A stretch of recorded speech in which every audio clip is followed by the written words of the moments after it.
کہ جو بھی امام کے پیچھے فاتحہ نہیں پڑھتا اس کی نماز باطل ہے.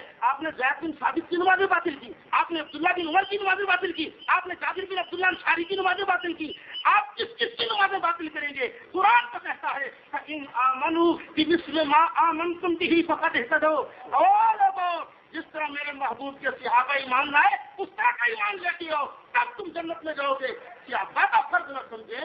حضرت آپ کی کون مانتا ہے؟ آپ نے قرآن کی آیت پڑھی, آیت تبرک کے لیے سارا قرآن پڑھ گئے, لیکن مسئلہ آپ نے یہ ثابت کرنا ہے, مسئلہ ثابت کرنا ہے قرآن سے, مسئلہ ثابت کرنا ہے نبی پاک کے فرمان سے.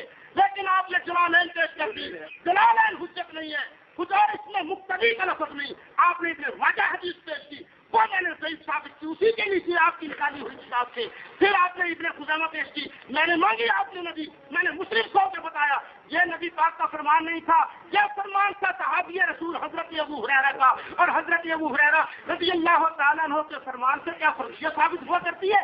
پھر جو حضرت ابو ہریرہ نے فرمایا تھا اس کا مطلب بھی وہ نہیں ہے, اس کا مطلب یہ ہے اقرأ بہا فی نفسک کا, اے فارسی, اور جب تو اکیلا ہو اس وقت فاتحہ پڑھا کر. حضرت ابو ہریرہ ہو, صحابی رسول ہو, جن کو حافظہ نبی نے عطا کیا تھا, جو بخاری شریف کے اندر موجود ہے, سرکار کی بارگاہ میں آئے, یا رسول اللہ انی اسمع منک حدیثا کثیرا, آقا میں آپ سے بڑی حدیثیں سنتا ہوں لیکن انسا ہو بھول جاتا ہوں, آقا کیا کروں؟ سرکار نے فرمایا چادر بچھا. انہوں نے چادر بچھائی, سرکار نے یوں کر کے اپنا لب پکڑا اور اس چادر کے اندر ڈال کے کہا تم اس چادر کو اپنے سینے کے ساتھ لگا لے. حضرت ابو ہریرہ رضی اللہ تعالیٰ عنہ نے وہ چادر سینے سے لگائی, فرماتے ہیں فما نسیت شیئا بعد, مجھے اللہ کی قسم ہے اس کے بعد میں کچھ بھولا نہیں. ابو ہریرہ نبی پاک سے سن کے حدیث بیان کرے, انما جعل الامام لیؤتم بہ, امام بنایا اس لیے جاتا ہے تو اس کی اقتدا کی جائے. فَإِذَا كَبَّرَ فَكَبِّرُوا, امام تکبیر کہے تو تم بھی تکبیر کہو.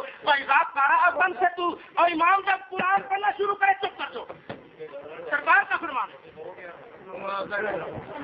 6 بجے پڑھنی. مولانا نے اتنی راتیں پڑھی ہیں, اصل میں آپ کو سمجھ ہی نہیں آئی. بات فاتحہ کی چل رہی ہے اور آپ قرات کی باتیں کر رہے ہیں. آپ کو پتا نہیں قرات جو ہے وہ سورۃ فاتحہ کی بھی قرات ہے, عام قرات بھی ہے. آپ کو چاہیے تھا سورۃ فاتحہ کسی حدیث میں ثابت کرتے کہ دیکھو اس میں سورۃ فاتحہ مقتدی کو نہیں پڑھنی چاہیے, سورۃ فاتحہ نہیں پڑھنی چاہیے. آپ کی سورۃ فاتحہ تو ایک بھی روایت آپ نے نہیں پیش کی صحیح. اور پھر سنیے مولانا, آپ نے کہا فرض کیسے ثابت ہوگا؟ آپ کو پتا نہیں قرآن کو چھوڑ کر کہاں جا رہے ہیں, آپ کدھر جائیں گے آپ کے اپنے گھروں سے سنتے. یہ دیکھیے آپ کے نزدیک جو ہے دلیل ثابت ہوتی ہے, فرض آپ سے ثابت ہوتا ہے. جو یہ دیکھو قطعی ثبوت قطعی دلالہ, قطعی ثبوت قطعی دلالہ, سمجھائی؟ تو اس لیے قطعی ثبوت ہو یعنی قرآن سے, اور قطعی دلالت بھی صحیح ہو.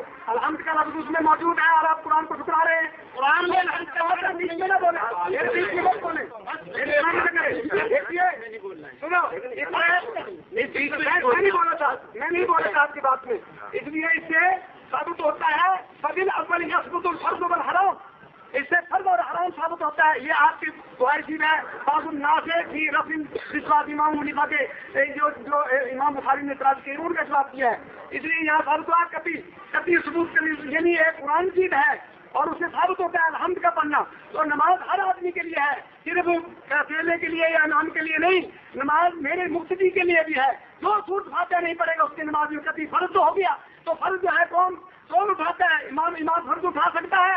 آپ کی کتابوں میں لکھا ہوا ہے فرض اٹھا سکتا ہے. اور پھر دیکھیے آپ نے ضعیف کا کہا, یہ امام ابو حنیفہ ان کا ضعیف انتقال ابو حنیفہ, امام ابو حنیفہ کے نزدیک ضعیف حدیث بھی معتبر ہوتی ہے. ان کا ضعیف انتقال بھی ابو حنیفہ امام ابو ضعیف اگر ابن ماجہ کے میں نے تائید بھی پیش کر دیا. اصل تو قرآن مجید ہی ہے, اس کی تائید میں الحمد میں نے پیش کیا ہے. اور امام ابو حنیفہ بھی یہ آپ کے اصول میں لکھا ہوا ہے. امام ابو حنیفہ جو ہے وہ ضعیف حدیث کو لیتے ہیں. تو معلوم ہوا کوئی چیز ہے جب قرآن آ گیا قرآن کی تائید میں ہے اس کو نہ بھی مانے سب بھی الحمد للہ قرآن ثابت ہو رہا ہے. اور نماز مقتدی کے لیے صرف اکیلے کے لیے ہے, نماز صرف امام کے لیے ہے, نماز سب کے لیے ہے. اقیم الصلاۃ کس کے لیے ہے؟ صرف اکیلے کے لیے اور دوسروں کے لیے. نماز سب کے لیے حکم ہے, اس لیے سب کے لیے حکم. جی اور سنیے آپ کہتے ہیں اس میں یعنی ثابت ہو گیا. پھر رسول اللہ صلی اللہ علیہ وسلم کی وہ حدیث کہ ابو ہریرہ رضی اللہ عنہ فرما رہے ہیں, وہ کہہ رہے ہیں میں کہا اللہ کے رسول, لیکن دکھاؤ ان کو وہ رسول اللہ صلی اللہ علیہ وسلم کی بات کری اور کے سنائی تھی میں نے عبادت میں نے سنائی تھی نہیں میں سناتا ہوں کن تو ابو ہریرہ کہہ رہے کن تو اللہ کے رسول میں امام کے پیچھے ہوتا کون ہوتا ہے امام کے پیچھے مقتدی نہیں ہوتا. انہوں نے کہا میرا ہاتھ پکڑا رسول اللہ صلی اللہ علیہ وسلم بے نستے گیا فارسی اس کو اپنے جی میں پڑھو. ابو ہریرہ کو میرے ساتھ فرما رہے ہیں یہ دیکھو ابو ہریرہ ہے جب رسول اللہ صلی اللہ علیہ وسلم نے پکڑا تو اس پہ کیوں آپ انکار کرتے ہیں؟ دکھا کے واپس دیکھ کے واپس دے دو نہیں جو آپ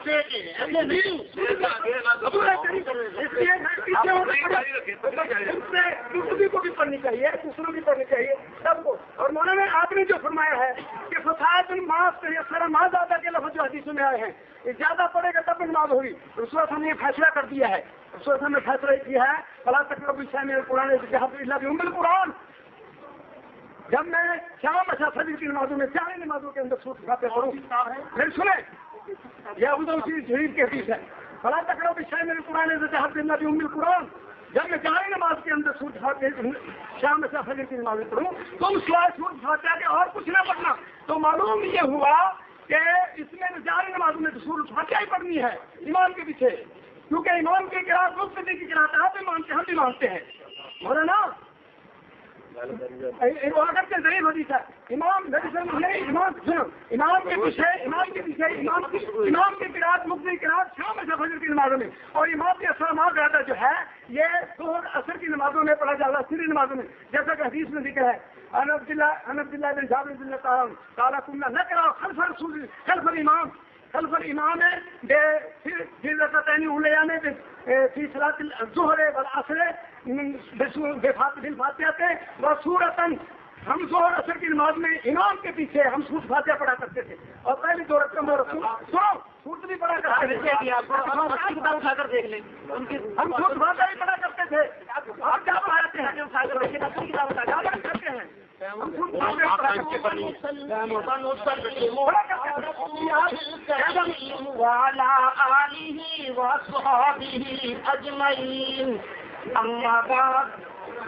حضرت صاحب نے کہا قرآن قطعی ہے قطعی دلالت ہے. حضرت صاحب قرآن میں سے نکال کے دکھائے نا کہ مقتدی سورت فاتحہ امام کے پیچھے پڑے فرض ہے یہ آپ دکھائیں نا قرآن سے دکھائیں. جلالین کیوں کھولتے ہیں؟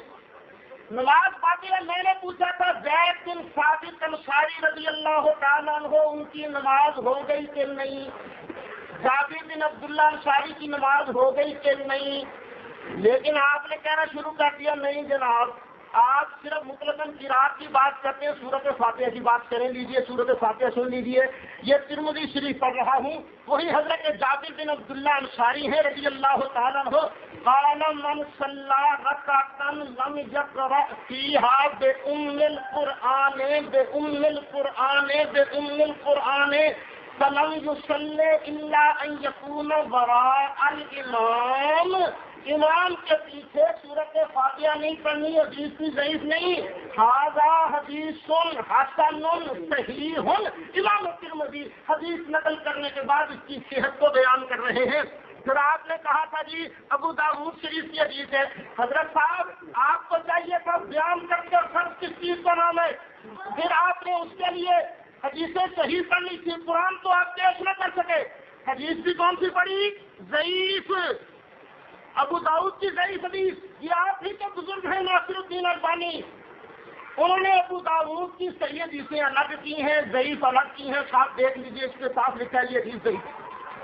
یہ ابو داؤد کی دونوں حدیثیں جو آپ پیش کرتے ہیں ضعیف ہے. حدیث دیکھ لیجیے. حدیث صحیح پڑھیے میرے سامنے. ضعیف حدیثوں سے آپ کا مدعا کیسے ثابت ہوگا؟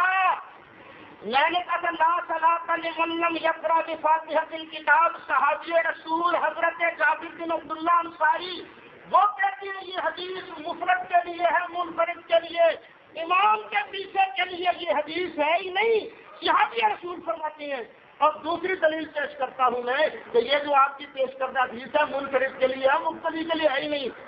نماز پڑھا رہا ہے امام چلا گیا رکوع مقتدی آیا بعد میں تو مقتدی جب ملا رکوع میں اس نے سورت فاتحہ پڑھی نہیں. مصطفیٰ کریم علیہ السلام کا ارشاد ہے مدرک رکوع کی نماز ہو گئی اس کی رکعت ہو گئی.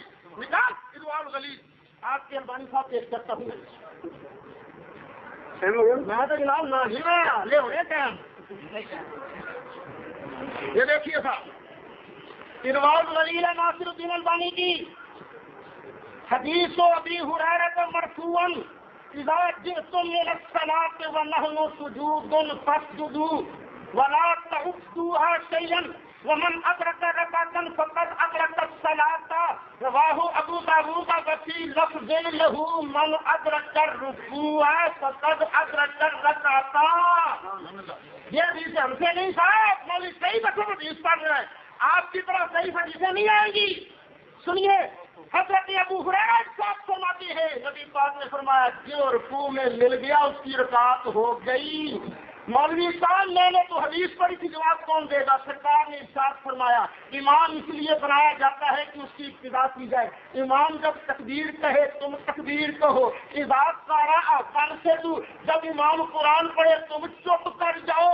مجھے ایک حدیث ایسی بتاؤ رسول اللہ صلی اللہ علیہ وسلم نے فرمایا ہو کہ جب امام تکبیر کہے تم تکبیر کہو، اور جب امام قرآن پڑھے تو تم سورۃ فاتحہ پڑھا کرو، اور جب امام ولدالین کہے تم آمین کہا کرو. ایک تو بتاؤ نا، ایک حدیث ایسی بتاؤ. لیکن آپ کو ایک حدیث ایسی نہیں ملے گی. ہم میں آپ کی خدمت میں پیش کرتا ہوں. سرکار نے فرمایا جب تمہارا امام ہو وہ تکبیر کہے تم تکبیر کہو، اور جب وہ غیر المغضوب علیہم وَلَضَّالِّينَ کہے تم آمین کہو. وَإِذَا قَالَ غَيْرُ الْمَغْضُوبِ عَلَيْهِمْ وَلَا الضَّالِّينَ فَقُولُوا آمِينَ. جب امام وَلَضَّالِّينَ کہے تم آمین کہو. پتا چلا سرکار فرماتے ہیں وَلَضَّالِّينَ پڑھنا امام کی ڈیوٹی ہے، آمین کہنا تمہاری ڈیوٹی ہے. سبحان اللہ. صحیح طریقے سے پڑھ رہا ہوں. حضرت صاحب آپ کو بتانا پڑے گا فرض کس چیز کا نام ہے. آپ کہتے ہیں یہ بخاری کے، آپ کے پیچھے جو بخاری میں آپ نے جو مقدمہ لکھا ہم نے کوئی نہیں لکھا، ہمارا نہیں ہے وہ. ہم میرے سنت مولانا احمد رضا خان کے ماننے والے ہیں. کوئی نہیں، ہم ان کو کوئی سنی نہیں مانتے.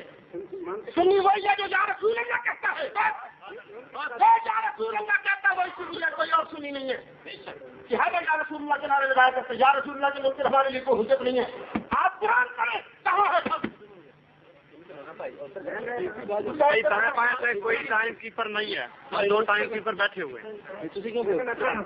مولانا میں نے کہا ہے کہ اللہ تعالیٰ نے بفت ہم کے ربے کا عمر کا سیکھا ہے. نماز الحمد کے ساتھ پڑھو. آپ قرآن کو ٹھکرا رہے ہیں. پھر آپ کہہ رہے ہیں کہ جابر رضی اللہ تعالیٰ انہوں نے کہا جس نے کوئی رکعت پڑھی اس میں سورۃ فاتحہ نہ پڑھی، جس نے رکعت پڑھی سورۃ فاتحہ نہ پڑھی اس کی نماز نہیں ہوگی. اگر اکیلا نہ پڑھے اکیلا نماز پڑھے سورۃ فاتحہ نہ پڑھے نماز ہو جائے گی. تو امام تو اکیلا نہیں پڑھتا، آپ کی بھی امام کی بھی نماز نہ ہوگی، وہ تو جماعت کے ساتھ پڑھتا ہے. جواب دیجیے، سمجھے آگے نکالتے ہیں آپ میری طرف. میں یہ عرض کر رہا ہوں امام اکیلا نماز پڑھتا ہے.